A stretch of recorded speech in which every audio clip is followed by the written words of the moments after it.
आपण आज सुरुवातीलाच एक अशी कल्पना करूया. समजा एका विद्यार्थ्याला परीक्षेत 85% गुण मिळतात. हम्म. आता सामान्यतः हा खूप चांगला स्कोर मानला जातो, एकदम भारी मार्क. हम्म. पण जेव्हा निकाल येतो तेव्हा अचानक समजते की तो नापास झालाय. बापरे, असं कसं? हो ना. का? कारण वर्गातल्या बाकी सगळ्यांना 90% मिळाले आहेत. म्हणजे बघा, 85% मिळवूनही तो विद्यार्थी अपयशी ठरतो. अगदी बरोबर. ही जी परिस्थिती आहे ना, ही आपण आपल्या आजूबाजूला अनेकदा पाहतो. म्हणजे आपली संपूर्ण शिक्षण व्यवस्था असू दे किंवा अगदी व्यावसायिक जग, कॉर्पोरेट जग असू दे, हे लोकांना सतत एकमेकांच्या विरोधात उभं करतं. नक्कीच. इथे यशाची व्याख्या एखाद्याने किती ज्ञान मिळवलं यावरून ठरत नाहीये, तर त्याने किती जणांना मागे टाकले यावरून ठरते. पण समजा आपण ही व्यवस्थाच मुळातून बदलून टाकली तर? जर यश म्हणजे दुसऱ्याला हरवणे नसून एखादे विशिष्ट कौशल्य खऱ्या अर्थाने आत्मसात करणे असेल तर? आजच्या या सखोल चर्चेत आपण नेमक्या याच प्रश्नाची उत्तरे शोधणार आहोत. हा खूपच कळीचा आणि म्हणजे आपल्याला खरंच अंतर्मुख करायला लावणारा मुद्दा आहे. कारण कसं आहे ना, पिढ्यानपिढ्या आपण यशाचे मोजमाप हे फक्त इतरांची तुलना करूनच करत आलो आहोत. हो, अगदी लहानपणापासून. हो ना. माझ्या पाल्याला शेजाऱ्यांच्या मुलापेक्षा जास्त गुण आहेत का? किंवा ऑफिसमध्ये माझे प्रमोशन माझ्या सहकार्यापेक्षा आधी होणार का? म्हणजे आपली विचार प्रक्रियाच इथून सुरू होते. हो, आपण नेहमी त्या शर्यतीतच असतो. अगदी. आपण एका अशा वक्ररेषेवर किंवा ज्याला आपण बेल कर्व्ह म्हणतो त्यावर जगतो, जिथे काही लोक यशस्वी होण्यासाठी बाकीच्यांचे अपयशी होणं गरजेचे असते. आणि हे खूप तणावपूर्ण आहे. म्हणजे तो सततचा ताण असतो. म्हणूनच आज आपण एका अशा विषयावर सविस्तर चर्चा करणार आहोत, जो ही यशाची संपूर्ण व्याख्याच बदलून टाकतो. अगदी बरोबर.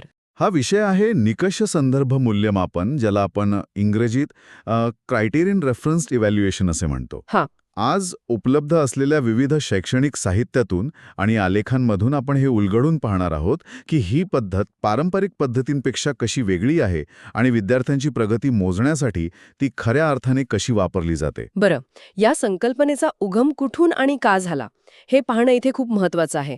म्हणजे 1963 साली रॉबर्ट ग्लेसर या शिक्षण तज्ज्ञाने हा मूळ विचार मांडला. अच्छा, 1963 मध्ये. हो, आणि त्या काळी आणि खरं तर आजही स्पर्धा हाच शिक्षणाचा गाभा मानला जातो. पण ग्लेसर यांचं म्हणणं खूप क्रांतिकारी होतं.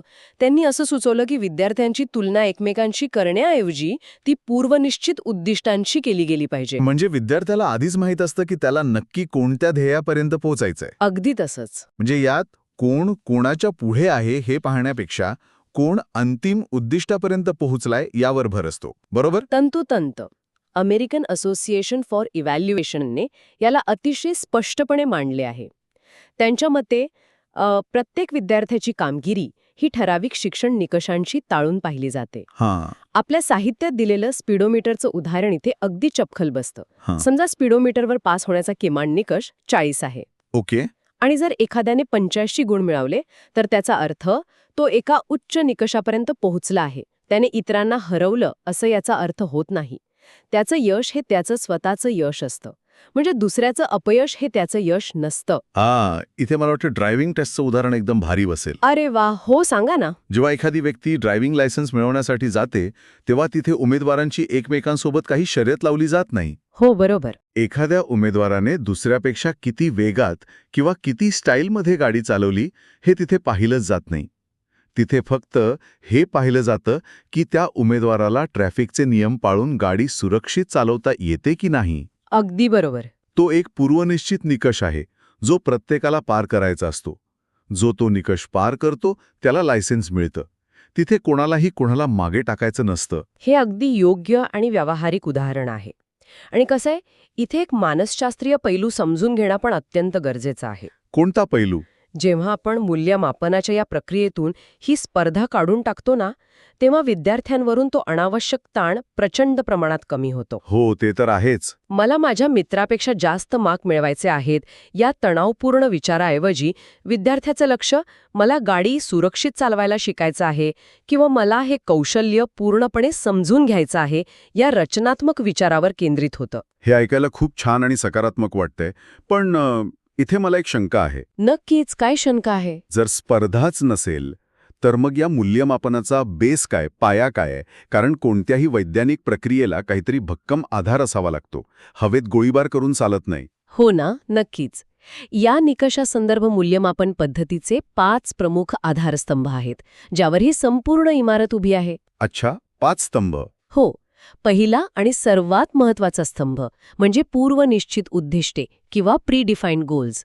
प्रक्रियेच्या अगदी सुरुवातीलाच हे स्पष्टपणे ठरवलं जातं की विद्यार्थ्याने नक्की काय शिकणं आणि कोणतं कौशल्य आत्मसात करणं अपेक्षित आहे. पण हे तर नेहमीच्या परीक्षेतही होतं ना, अभ्यासक्रम तर तिथेही आधीच ठरलेला असतो.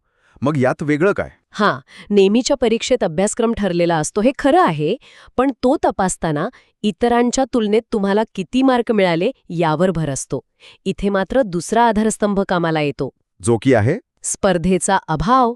विद्यार्थ्याची तुलना फक्त आणि फक्त सुरुवातीला ठरवलेल्या निकषांशी होते, वर्गातील इतर मुलांशी नाही. पण थांब, इथे ना एक व्यावहारिक प्रश्न पडू शकतो आपल्या श्रोत्यांना. आपण नेहमी ऐकतो की स्पर्धा माणसाला प्रगती करायला भाग पाडते. हं, जर आपण स्पर्धाच काढून टाकली तर विद्यार्थी आळशी होणार नाहीत का? म्हणजे मला फक्त पास होण्यापुरते 40 गुण मिळवायचे आहेत, मग मी जास्त मेहनत कशाला करू? असा विचार विद्यार्थी करणार नाहीत का? यामुळे शैक्षणिक दर्जा घसरेल असं नाही वाटत? हा खूप चांगला आणि महत्वाचा प्रश्न आहे. आणि म्हणूनच तिसरा आधारस्तंभ अत्यंत कळीचा ठरतो, तो म्हणजे प्रगतीवर लक्ष. Okay, focus on progress. हो, इथे उद्देश फक्त पास होणं हा नसतो, तर कौशल्य खऱ्या अर्थाने आत्मसात करणं हा असतो. समजा एखाद्याला डॉक्टर व्हायचं आहे, तिथे फक्त पास होऊन चालणार नाही, तर सर्जरीचं कौशल्य 100% आत्मसात करावंच लागेल. हो, नाहीतर पेशंटचा जीव जाईल. अगदी बरोबर. तिथे स्पर्धा दुसऱ्या विद्यार्थ्याशी नसते, तर स्वतःच्याच अज्ञानाशी असते. विद्यार्थ्याला स्वतःचीच कालची पातळी ओलांडून पुढे जायचं असतं. अच्छा, समजलं.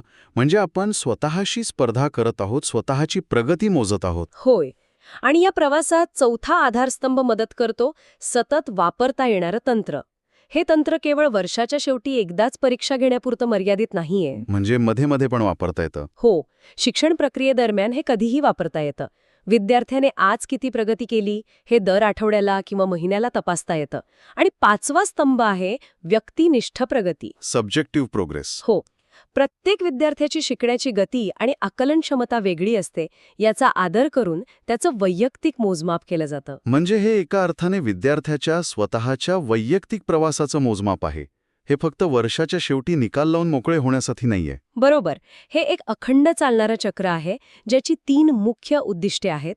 पहिलं म्हणजे ज्ञान तपासणं, विद्यार्थ्याला सध्या किती येतंय हे पाहणं. दुसरं म्हणजे त्रुटी शोधणं, त्याच्या शिकण्यात कोणता कमकुवत भाग राहिला आहे ते शोधून काढणं. आणि तिसरं म्हणजे उद्दिष्टपूर्ती, सुरुवातीला ठरवलेली उद्दिष्टे साध्य झाली आहेत का ते निश्चित करणं. अच्छा. थोडक्यात सांगायचं तर ही पद्धत एक डायग्नॉस्टिक टूल किंवा निदान साधन म्हणून काम करते.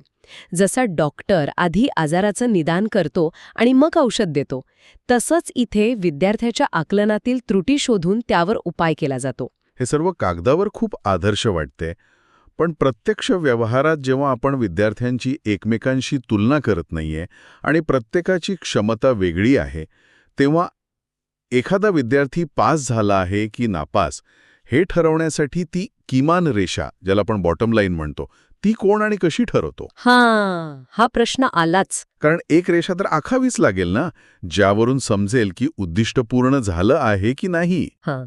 या संपूर्ण प्रक्रियेतील सर्वात कठीण आणि कळीचा प्रश्न आहे.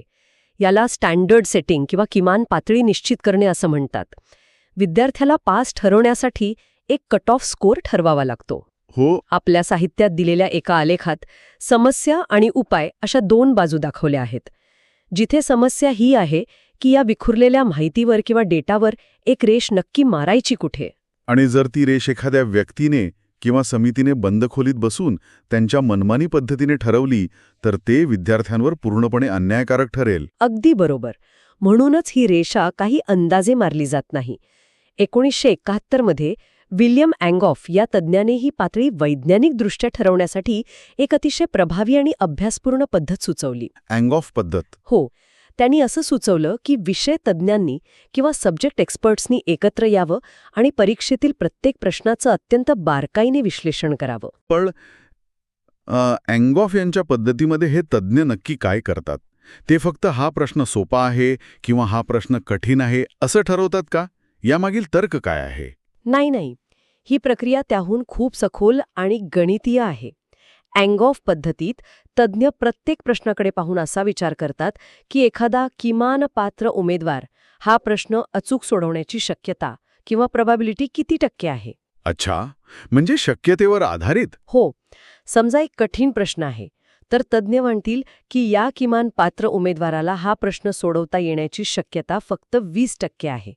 दुसऱ्या सोप्या प्रश्नासाठी ते 80% शक्यता धरतील. अच्छा, म्हणजे प्रत्येक प्रश्नाला 1% मूल्य दिलं जातं. होय, आणि मग ह्या सर्व टक्क्यांची बेरीज केली जाते.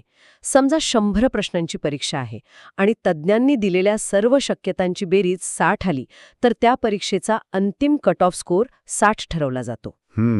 ही पद्धत अत्यंत तर्कशुद्ध आणि न्याय्य राहते, कारण ती प्रश्नांच्या प्रत्यक्ष काठिण्य पातळीवर आधारित असते, कोणाच्या तरी अंदाजावर नाही. पण इथे एक मोठी अडचण वाटते मला. हा किमान पात्र उमेदवार नक्की कोण आहे आणि एखादा काल्पनिक उमेदवार प्रश्नाचे उत्तर कसं देईल याचा अंदाज तज्ज्ञ कसा काय लावू शकतात? हे थोडं सब्जेक्टिव्ह किंवा व्यक्तिनिष्ठ नाही का वाटत? इथेच निडल्स्की यांची एक अतिशय सुंदर संकल्पना समोर येते. निडल्स्की यांनी हाच गोंधळ दूर करण्यासाठी बॉर्डरलाईन किंवा मिनिमम कॉम्पिटंट स्टुडंट म्हणजे किमान पात्र विद्यार्थी ही संकल्पना अधिक स्पष्ट केली. Okay, borderline student. हो, जेव्हा तज्ज्ञ व्यक्ती कट ऑफ स्कोअर निश्चित करण्यासाठी बसतात तेव्हा ते वर्गातील सर्वात हुशार विद्यार्थ्याचा विचार करत नाहीत आणि सर्वात कमकुवत विद्यार्थ्याचाही विचार करत नाहीत. मग ते कोणाचा विचार करतात? ते एका अशा विद्यार्थ्याचा विचार करतात जो कसाबसा पास होण्याइतपत ज्ञान व कौशल्य ठेवतो. कसाबसा पास होणारा म्हणजे जसं एखादी फिटनेस टेस्ट असते ना, पोलीस भरतीची किंवा सैन्याची टेस्ट घेऊया आपण. हो, छान उदाहरण आहे. तिथे सर्वांना ऑलिम्पिक धावपटूंसारखं वेगात धावणं अपेक्षित नसतं, पण एक विशिष्ट अंतर ठराविक वेळेत पूर्ण करण्याइतपत शारीरिक तंदुरुस्ती उमेदवाराकडे असावी लागते. अगदी बरोबर. जो एकदम वेगाने पळतो तोही सिलेक्ट होतो आणि जो दिलेल्या वेळेच्या अगदी शेवटच्या सेकंदाला रेषा पार करतो तोही सिलेक्ट होतो. तो शेवटच्या सेकंदाला येणारा उमेदवार म्हणजे आपला काठावर पास होणारा किमान पात्र उमेदवार, बरोबर? अतिशय योग्य आणि हुबेहूब उदाहरण दिलं तुम्ही. तो उमेदवार ऑलिम्पिक खेळाडू नाहीये, पण तो पूर्णपणे अनफिटही नाहीये. तो बरोबर सीमारेषेवर आहे. आता नेडल्स्की पद्धतीनुसार तज्ज्ञ जेव्हा बहुपर्यायी प्रश्नांचा म्हणजे MCQचा विचार करतायत, तेव्हा ते या सीमारेषेवर असलेल्या विद्यार्थ्याच्या मानसिकतेतून विचार करतात. अच्छा, यासाठी तज्ज्ञांना 3 स्पष्ट पायऱ्यांमधून जावं लागतं. त्या 3 पायऱ्या कोणत्या आहेत? म्हणजे हे तज्ज्ञ त्या काठावरच्या विद्यार्थ्याच्या डोक्यात कसे शिरतात हे समजून घेणं नक्कीच रंजक ठरेल. हो ना. पहिल्या पायरीत म्हणजे स्टेप 1 मध्ये तज्ज्ञ हे मान्य करतात की प्रत्येक बहुपर्यायी प्रश्नामध्ये एक योग्य उत्तर आणि काही चुकीचे पर्याय असतात. हे तर साहजिकच आहे. हो, बहुपर्यायी प्रश्नांचं स्वरूपच तसं असतं. मग दुसऱ्या पायरीत काय होतं? दुसऱ्या पायरीत तज्ज्ञ हा अत्यंत बारकाईने विचार करतात की आपला जो किमान पात्र विद्यार्थी आहे तो कोणते चुकीचे पर्याय निश्चितपणे ओळखून काढून टाकू शकेल. ज्याला आपण एलिमिनेट करणं म्हणतो. अगदी तेच. कारण जो विद्यार्थी किमान पास होण्याच्या लायकीचा आहे तो अत्यंत बाळबोध किंवा उघडपणे चुकीचे असलेले पर्याय नक्कीच वगळू शकतो. म्हणजे जर विज्ञानाचा प्रश्न असेल की पाण्याचा रासायनिक सूत्र काय आहे आणि पर्यायांमध्ये H2O, CO2, NaCl आणि समजा दगड असे पर्याय असतील, हो, तर तो काठावर पास होणारा विद्यार्थी दगड हा पर्याय लगेच चुकीचा ठरवून बाद करेल. अगदी बरोबर. आणि इथेच येते तिसरी आणि सर्वात महत्वाची पायरी. आता तज्ज्ञ हे पाहतात की जे उर्वरित पर्याय आहेत ज्यामध्ये थोडं साधर्म्य आहे त्या पर्यायांमध्ये तो किमान पास होणारा विद्यार्थी गोंधळून जाऊ शकतो का. अच्छा, म्हणजे कन्फ्युजन कुठे होईल ते बघतात. हो, जर उरलेल्या पर्यायांमध्ये खूप साधर्म्य असेल तर तो विद्यार्थी तिथे अंदाजे उत्तर किंवा गेसवर्क करण्याची शक्यता वाढते. ह्या गोंधळाची शक्यता ठरवूनच प्रत्येक प्रश्नाची काठिण्य पातळी निश्चित केली जाते आणि मगाशी सांगितल्याप्रमाणे यावरून संपूर्ण परीक्षेचा अंतिम कट ऑफ स्कोअर ठरवला जातो. बापरे, हे खरोखरच विचार करायला लावणारं आहे. हो ना. म्हणजे आपण फक्त सर्वोत्तम विद्यार्थ्याचा विचार करून परीक्षेचा कट ऑफ ठरवत नाही आहोत. आपण त्या विद्यार्थ्याच्या मानसिकतेचा आणि विचारांच्या प्रक्रियेचा वेध घेत आहोत, जो कसाबसा काठावर पास होणार आहे. तो कोणत्या पर्यायांमध्ये अडकेल, तो कशाप्रकारे विचार करेल, या सर्व गोष्टींचा विचार करून अत्यंत वैज्ञानिक पद्धतीने परीक्षेचे निकष ठरवले जातात. अगदी. नक्कीच. हे फक्त प्रश्न आणि उत्तरे तपासण्यापुरतं मर्यादित नाहीये, तर एका मानवी निर्णय प्रक्रियेचा अभ्यास करण्यासारखा आहे. नक्कीच. जर आपण या सर्व सिद्धांतांना आणि पद्धतींना एकत्र जोडलं ना, तर एक मोठं आणि स्पष्ट चित्र आपल्यासमोर उभं राहतं. ही संपूर्ण निकष संदर्भ मूल्यमापन प्रणाली एका अतिशय शिस्तबद्ध अशा 4 टप्प्यांच्या रचनेत काम करते. आपण एका शाळेचं किंवा संस्थेचं उदाहरण घेऊन या संपूर्ण प्रणालीचा एकत्रित आढावा घेऊया. हो, म्हणजे या सर्व संकल्पना एकत्र कशा येतात आणि प्रत्यक्ष व्यवहारात कशा काम करतात, हे पाहणं महत्त्वाचं ठरेल. हो. समजा एका शैक्षणिक संस्थेनी ही पद्धत राबवायचं ठरवलं, तर टप्पा 1 असेल उद्दिष्टे निश्चिती. यामध्ये विद्यार्थ्यांसाठी शैक्षणिक निकष आणि कौशल्य आधीच ठरवून घेतली जातात. संस्था ठरवेल की या सत्राच्या शेवटी विद्यार्थ्यांना कोणती विशिष्ट कौशल्य यायलाच हवीत. आणि मग येतो कट ऑफचा टप्पा. बरोबर. टप्पा 2 आहे कट ऑफ स्कोर निश्चिती. इथे आत्ता आपण बघितलं तसं अँगॉफ आणि नेडलस्की यांच्या वैज्ञानिक पद्धती वापरून किमान पात्र विद्यार्थी गृहीत धरून पास किंवा नापास पातळी अत्यंत तर्कशुद्ध पद्धतीने ठरवली जाते. आणि त्यानंतर मग प्रत्यक्ष परीक्षेचा किंवा मूल्यमापनाचा टप्पा येईल. होय. टप्पा 3 आहे मूल्यमापन. इथे जेव्हा विद्यार्थ्याची परीक्षा घेतली जाते तेव्हा कोणतीही स्पर्धा नसते. कोणाचा पहिला नंबर आला आणि कोणाचा शेवटचा याला 0 महत्त्व असतं. विद्यार्थ्याने ठरवलेल्या निकषांपैकी किती निकष पार केले केवळ यावरच त्याचं यश मोजलं जातं. पण जर एखादा विद्यार्थी ते निकष पार करू शकला नाही, तर त्याला तिथेच अयशस्वी ठरून सोडून दिलं जातं का? अजिबात नाही. इथेच पारंपरिक परीक्षा आणि या पद्धतीत मोठा फरक आहे आणि म्हणूनच टप्पा 4 सर्वात महत्त्वाचा ठरतो. निदान आणि सुधारणा. म्हणजे डायग्नोसिस. हो. जर विद्यार्थी निकष पार करू शकला नाही तर तो कुठे कमी पडला हे शोधून काढलं जातं. आणि विशेष म्हणजे फक्त विद्यार्थ्याचाच कमकुवतपणा शोधला जात नाही, तर शिक्षकांना आणि संस्थेलाही समजतं की आपण शिकवलेल्या पद्धतीत किंवा शैक्षणिक कार्यक्रमात कुठे त्रुटी राहिल्या आहेत का. अरे वा, म्हणजे सिस्टीमची पण टेस्ट होते इथे. अगदी बरोबर. त्यामुळे संपूर्ण व्यवस्थेतच सुधारणा करण्याची संधी मिळते. हे सगळं ऐकल्यावर ना असं वाटतं की आपण आजवर परीक्षेचा निकाल किंवा यश या गोष्टीकडे किती संकुचित दृष्टिकोनातून पाहत आलो आहोत. हो, खरंय. या चर्चेतून एक गोष्ट अतिशय स्पष्ट होते की एखाद्याला मागे खेचून पुढे जाण्यात किंवा दुसऱ्याला हरवण्यात खऱ्या अर्थाने यश नाही. स्वतःची कौशल्य विकसित करण्यात आणि पूर्वनिश्चित उद्दिष्टे गाठण्यात खरे यश आहे. हे ज्ञान आणि कौशल्य आत्मसात करण्याचं वैज्ञानिक तंत्र आजच्या जगात, जिथे सगळीकडे जीवघेणी स्पर्धा आहे, तिथे खूप आवश्यक आहे. हे अगदी 100% खरं आहे. रॉबर्ट ग्लेसर यांच्या मूळ संकल्पनेपासून ते अँगॉफ आणि नेडल्स्की यांच्या वैज्ञानिक कट ऑफ पद्धतींपर्यंत आपण जे काही आज पाहिलं त्यावरून एक गोष्ट नक्की सिद्ध होते. ती म्हणजे यशाचे मोजमाप हे अधिक मानवी, अधिक तार्किक आणि खऱ्या अर्थाने प्रगतीकडे नेणारे असू शकते. बरं. ही केवळ एक परीक्षा पद्धती नसून ती एक संपूर्ण शिक्षण सुधारणा चळवळ आहे असं म्हणायला हरकत नाही. हो, नक्कीच. आजच्या या सखोल विश्लेषणाच्या शेवटी ऐकणाऱ्या श्रोत्यांना विचार करण्यासाठी एक आव्हानात्मक प्रश्न नक्कीच द्यावासा वाटतो. नक्की सांगा. आपण सर्वांनी थोडा विचार करूया. जर उद्या आपल्या संपूर्ण शिक्षण व्यवस्थेने आणि कॉर्पोरेट जगाने हे रँकिंग, पर्सेंटाईल आणि ग्रेडिंग पूर्णपणे बंद केले, तर काय होईल? हा मोठा प्रश्न आहे. हो ना. जर केवळ या निकष संदर्भ मूल्यमापनाचा वापर सुरू झाला, तर यामुळे मानवी मनातील यशाची आणि स्पर्धेची जी मूळ व्याख्या आहे तीच बदलेल का? जेव्हा दुसऱ्याशी तुलनाच नसेल, तेव्हा आपण खरोखरच नवनवीन गोष्टी अधिक आवडीने आणि सखोलपणे शिकू, की केवळ तो किमान निकष पार करण्यापुरतीच मेहनत घेऊन समाधानी राहू? हा खूपच खोल विचार आहे. आपण स्वतःच्या यशाकडे कसं पाहू, या कल्पनेवर आणि या नव्या दृष्टिकोनावर विचार करत रहा. आजच्या या सखोल चर्चेत सहभागी झाल्याबद्दल खूप खूप धन्यवाद. धन्यवाद.